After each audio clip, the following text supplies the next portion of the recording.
আসসালামু আলাইকুম বিয়ার, সবাই কেমন আছেন? আশা করি সবাই ভালো আছেন। আলহামদুলিল্লাহ আমিও ভালো আছি, আপনাদের দোয়া এবং ভালোবাসায়। আপনারা যাদের কাছে 2 থেকে 2.5 লাখ টাকা আছে তারাই আমার ভিডিওটা, আজকের ভিডিওটা দেখবেন। আর তার থেকেও যাদের কম আছে তারাও দেখবেন ভিডিওটা, তাহলে আপনাদের অভিজ্ঞতা হবে এবং ভিডিওটা দেখলে আপনার অবশ্যই কোনো না কোনো উপকার আসবে। সেই রকমের কিছু কথা আপনাদের সাথে আজকে আলোচনা করব। আপনারা শুনলে ভালো লাগবে হয়তো। বা আজকের ভিডিওটা যাদের কাছে 2 লাখ 2.5 লাখ টাকা আছে তারা করবেন কি, 2 লাখ 2.5 লাখ টাকা দিয়ে আপনি বাজারে অ্যাভেলেবেল গরু পাবেন, 5 থেকে 6টা গরু পাবেন। যে ধরনের গরুগুলো কিনবেন সেইটা বলে আগে দেখবেন, প্রেগনেন্ট গরু আছে 5-6 মাস বা 7 মাস 8 মাস বয়স, সেই ধরনের গরুগুলো কিনবেন। এই ধরনের গরুগুলোই দেখা যায় আপনার এখন বাজারে অ্যাভেলেবেল পাবেন, কিন্তু মোটামুটি দামও কম। এখন বর্তমানে ঢাল সিজন, সবার কাছে টাকা থাকে না। আপনার কাছে 2 লাখ টাকা থাকে তাহলে আপনি ব্যবসাটা ধরে নিতে পারেন। আপনার দেখা যায় কি 2 লাখ টাকা আপনার 4 লাখ টাকা হয়ে যেতে পারে যদি ভাগ্য ভালো থাকে। তাই আমার কথাগুলো সব শুনবেন।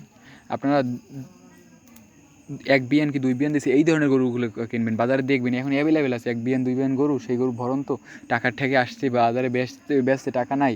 এখন তো সবার কাছে টাকা থাকে না, সেটা তো সবাই বুঝতে হবে। আপনার কাছেও এখন ধরতে গেলে টাকা নেই, এখন সবার কাছে টাকা থাকে না। আপনারা করবেন কি, এখন বাজার থেকে বুঝে শুনে সেই রকমের ভালো দেখে 4-5টা গরু কিনবেন। তাহলে দেখা যায় ওই গরুগুলো আপনার মনে করেন যে সময় মতো আপনি কাজে লাগাতে পারবেন।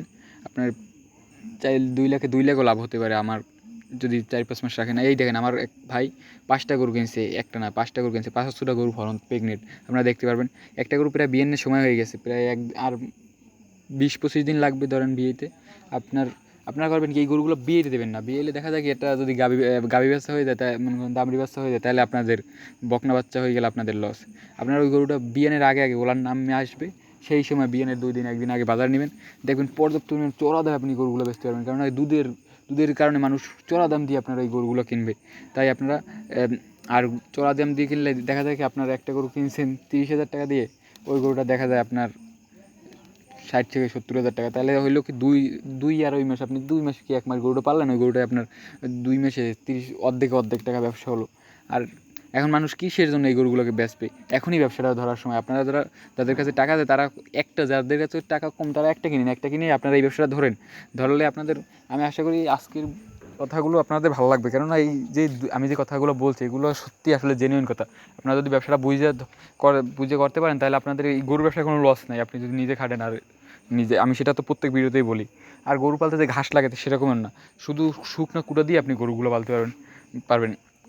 সাথে হালকা কিছু দানাদার খাবার দেবেন, যেরকম ভুট্টো ভাঙ্গা, তারপর গম, এই ধরনের গমের ভুসি, তারপর আরও ফিড আছে গাই গরুর, এই ধরনের হালকা পাতলা কিছু খাবার দেবেন, যাতে গরুগুলোর স্বাস্থ্যটা পড়ে না যায়। গরুগুলোর স্বাস্থ্য যদি দুর্বল হয়ে যায় তাহলে আপনারই লস। আপনার হাতে মনে করেন যে বেচার সময় আপনি চড়া দামে বেচতে পারবেন না। আর যদি আপনার 5 থেকে 6 হাজার টাকা খরচ হবে, 5,000-6,000 টাকা 5টা-4টা গরু মনে করেন যে খরচ হইলেও লাভ। আর যদি নিজে খরচা না করলে ভাই কোনো কিছু হবে না, টাকা বেচতে হবে বেচার মতো, তাহলে আপনার লাভ আসবে আশা করা যায়। আর আপনি যদি কিরপিনগিরি করেন তাহলে ব্যবসা আপনাদের জন্য না, যারা টাকা 2 হাত দিয়ে উড়ায় তাদের জন্যই ব্যবসা। কেন ব্যবসায় পর্যাপ্ত পরিমাণ টাকা, যা আপনি চাকরি করে যে টাকা ইনকাম করেন সেই টাকা